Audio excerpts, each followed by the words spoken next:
I'm Rohit, and today we are going to talk about toxic backlinks, how to identify toxic backlinks, how to remove them, and how to protect your SEO. So I have a lot to cover, so let's get started. So let's first understand what are backlinks, right?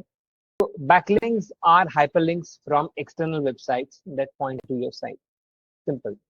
They are one of the key ranking factors in Google algorithm, right? So when you have these hyperlinks from external websites, from good quality websites, which have good domain authority, which have good traffic.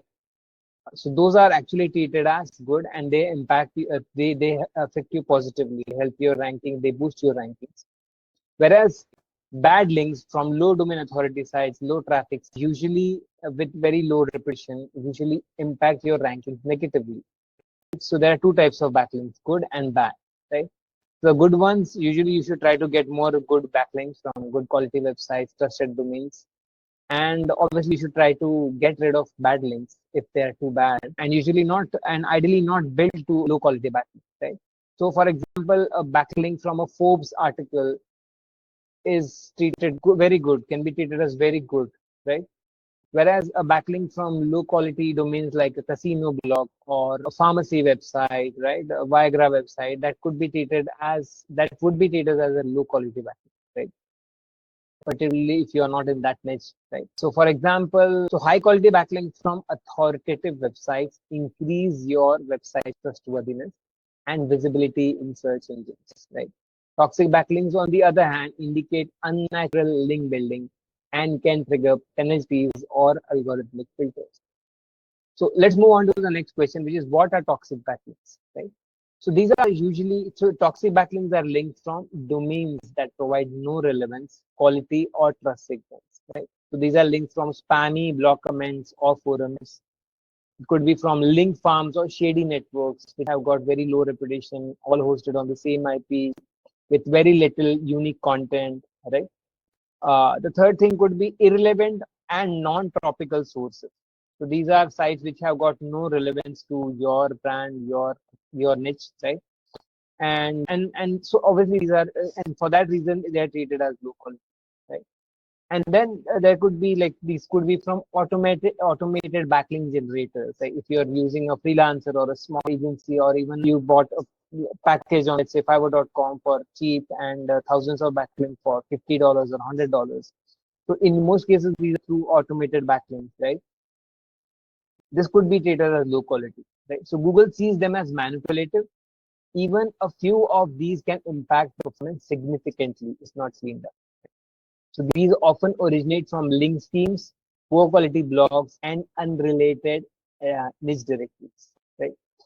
So let's move on to the next topic, which is what are the causes of toxic backlink?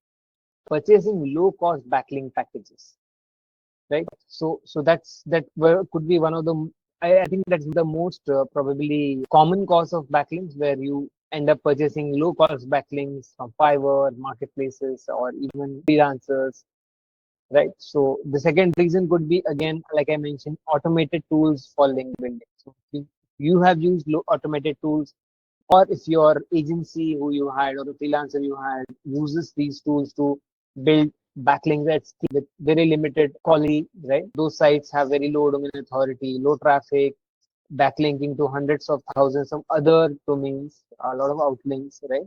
So those kind of backlinks are automated links, and they can impact your ranking, because Google's basically webmaster guidelines clearly mention that automated links are bad for your rankings, and they can, and your site could be penalized for using these links. Okay. Submitting to spam directories. So if you have backlink from spam directories, right? So that could backlink. So spam directories again would be like not monitored, a lot of backlinks to low quality sites, a lot of outlinks, very limited to no unique content, right? No information about moderators, right? Who's monitoring that? You don't, the website has very limited information. So those things are usually, those kind of sites are usually considered low quality. Some website owners unknowingly purchase harmful backlinks, thinking they are boosting SEO. Others become victims of competitor attack. Old school black hat practices like spinning content and linking from spammy networks still affect modern websites and must be avoided. Right? So competitor executing negative SEO, that's also one of the reasons in particularly competitive niches where the competition is cutthroat. There's a possibility that your competitors could go for these link buying packages or link building packages and pointing to your domain. They could just buy this package and ask the freelancer or ask the person to provide thousands of or to link thousands of domains to your brand or your website. And that is actually also called negative SEO. And because these links are low quality, that they can actually directly impact your ranking negatively, right? So that is basically causes of toxic backlinks. Let's move on to the next point, which is how to identify these toxic backlinks. So you can use tools like Google Search Console, which is a free tool by Google. You can also use tools like Ahrefs Premium. These are premium tools: Ahrefs, Moz, SEMrush, right?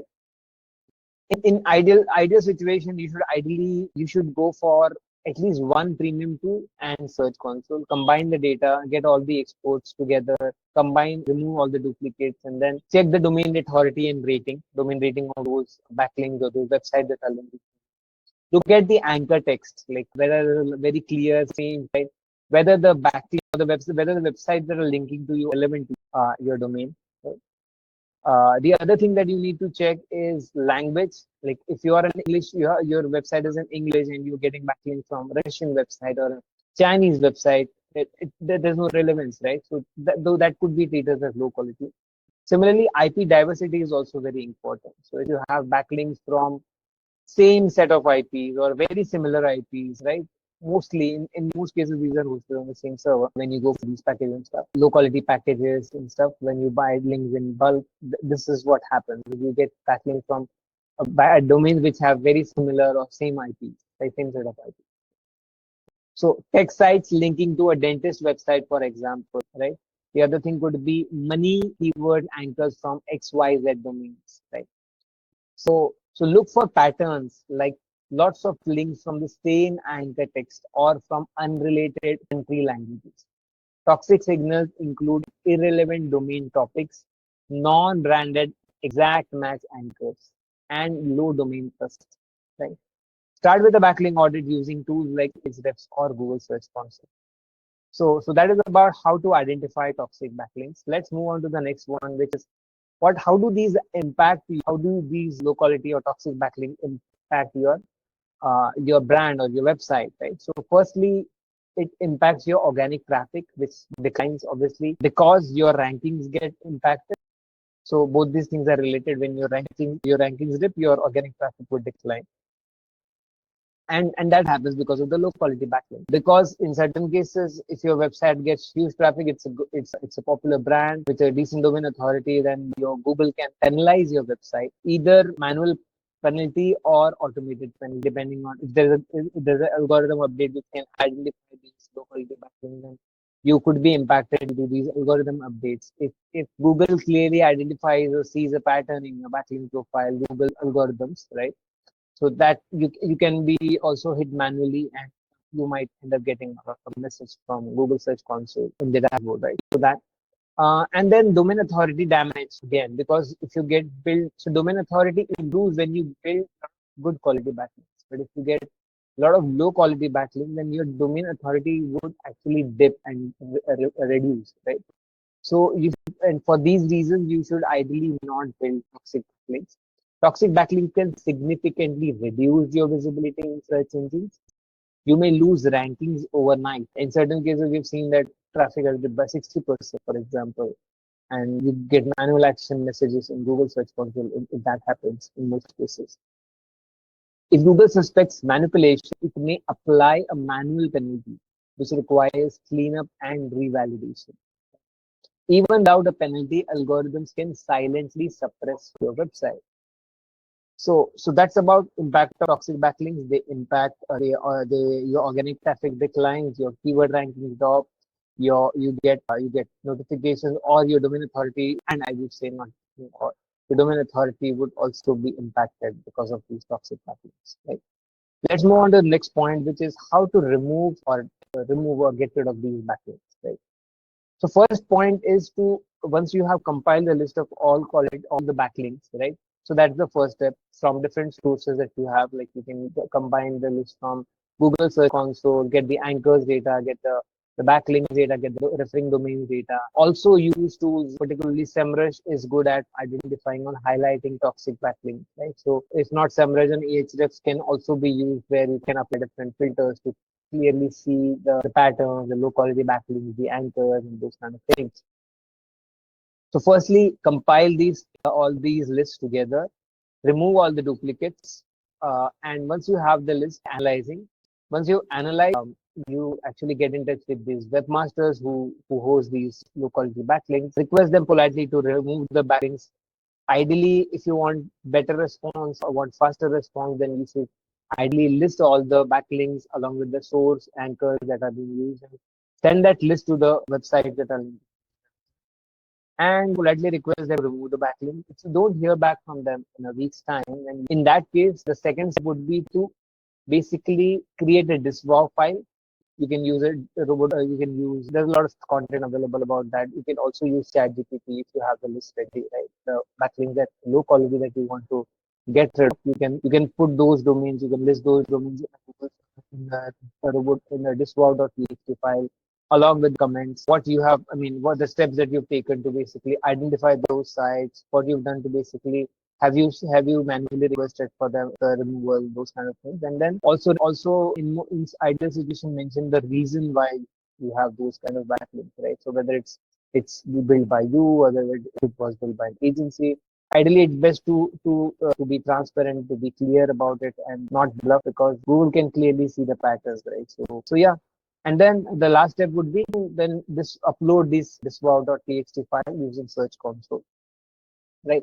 So always try manual outreach before disavow, right? That's the first step. If you don't get a response, use a disavow file, right? But only when necessary. If you have a strong reason to believe that the particular link is low quality, avoid using the tool, right?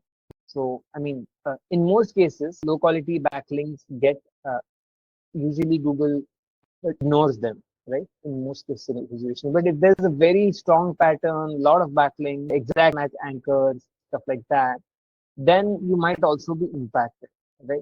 So for small, like even if you have a few toxic backlinks, it won't hurt your rankings. But if you have a lot of them, and you've seen that after putting a lot of effort, SEO, improving your content, all of those things, taking care of all the basics, your rankings are still not improving after a lot of effort, then you should start looking at these things. Right?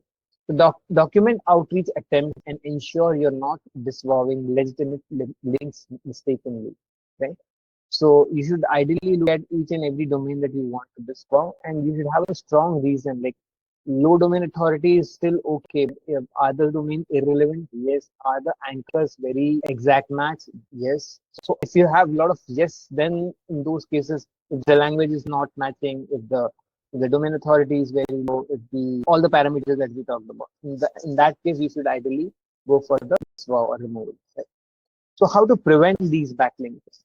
So avoid bulk backlink services, right? Build relationships with relevant websites and avoid shortcuts.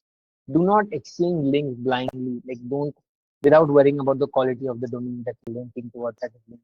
Right? Vet every guest post or directory. You should ideally analyze every guest post or directory where you wish to get listed, right? Or featured. So you shouldn't ideally blindly build backlinks. Focus on organic mentions and value-based collaborations, right? So that's very important.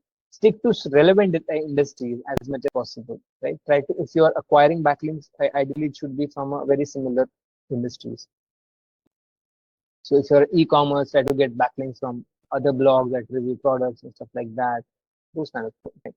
If you're a travel website, get backlinks from travel domains or travel blogs and stuff like that. So that's what relevancy is, right? Audit your backlinks quarterly, right? So you should ideally audit your backlink on a quarterly basis. The steps that we talked about, compiling the data, reviewing the anchors, reviewing the language, reviewing the IP, those kind of things. You should be doing on a regular basis. Monitor backlink velocity to spot link spikes that could signal problems early, right? Focus on organic mentions is what we talked about. Right? Ideally, try to good tools, good blog, good content, and you should ideally try to build to basically acquire backlinks that way instead of just randomly buying. So When to take action, sudden keyword drop or de-indexing. If there's a clear pattern where in Search Console you can see a clear pattern where pages are being de-indexed, right? Or if you see sudden drop in keyword rank, right? Uh, in that case, also you'll have to start looking at the reason, start finding the reason. Google Search Console, you should ideally Google Search Console manual action messages. If you find, then you should take action, because in certain cases we've seen that clients or the website owners usually get message directly to their Search Console dashboard, right? Search in foreign or low quality links. So since we talked about monitoring link quarterly, if you see a sudden search in foreign or low quality backlink, you should ideally take action. And the last thing is unusual anchor text patterns. So if you identify strange anchors which have no relation to your business brand, not related to it in any way, and not something that you actually acquired or built on yourself, then you should ideally look at these links closely and see if take action accordingly, right? So keep monitoring your backlink profile for spammy anchors, set alerts in Ahrefs or SEMrush, right? Take action at earliest sign of abnormal link building activity, whether internal or external. So let's move on to the next step, which is summary plan. We talked editing backlinks, removing of this or removal or disavow, monitoring monthly or quarterly, and prevent future issues, right? By regularly keeping a track of these backlinks, right? Using different tools, setting reminders, stuff like that. Let's talk about FAQs, right? So we get a lot of questions like, what toxic backlink? These are spammy or manipulative links. Are all low DA links bad? Not really. It depends. If not just DA, there are a lot of other factors that we should monitor, like the language, the anchors, right? The IPs and those things. Just low DA should not be the reason to disavow or take action, right? Should I disavow all suspicious links? No. Only if you're verified if backlink is actually hurting your, and there are a lot of issues with backlink, then in that case only you should disavow, right? Can a competitor hurt me? Yes, via negative SEO. They can actually build low quality links, the toxic links to your website, and that could hurt your rankings, right? So this particularly happens in very competitive. So most business fear penalties, but many don't act until it's too late, right? So being proactive and understanding common misconceptions can save time and traffic. So let's move on to the next set of FAQs, which is how often to check links. So every 1 to 3 months, depending on your traffic, depending on your bandwidth, also depends on quantum, the amount of backlinks that are being acquired or built on regular basis, right? What happens after disavow, right? Google may ignore toxic links. In certain cases, it may take longer, so you have to be patient, right? Can I remove backlinks manually? Yes, we talked about that. It should be done through manual outreach. Once you have a list of all low quality backlinks, or go to their website, check out their email ID or contact form and submit your request. Ask politely. Try to share all possible details, including the source, the anchors that are being used, and stuff like that. And request for politely for the link removal, right? Is disavow risky? Yes, if it's not done properly, it could be risky because you could end up disavowing good quality websites, right? So just because DA is low, but if there are other things which are good, like if they have good content, they're relevant, they are same language, then there's no reason to remove, right? Similarly, if it's not done properly, if you don't look at the backlink data holistically, you could actually end up disavowing some really good quality websites. So you should avoid that. Are new sites more vulnerable? Yes, because of the fact that most low quality websites, low authority website or new websites, they have very new limited options, right? So new websites or local business are more likely to get impacted as they lack historical trust with Google. Early action is crucial, right? So it's a lot of time what happens is local businesses or new websites, they don't really worry much about the quality of the backlinks, right? They are worried about quantity. They just look at the numbers, right? 100 backlinks for $100, for example, or $50. So they try to go for these bulk deals, but that actually is very bad. So ideally, businesses should avoid. So thank you very much for watching this. I hope it was useful. If you have any queries about this video, do leave your comments. You can also get in touch with us at supramind.com, our website. If you need backlink audit services or SEO services, do get in touch with us. We'll be more happy to help you. Thank you very much.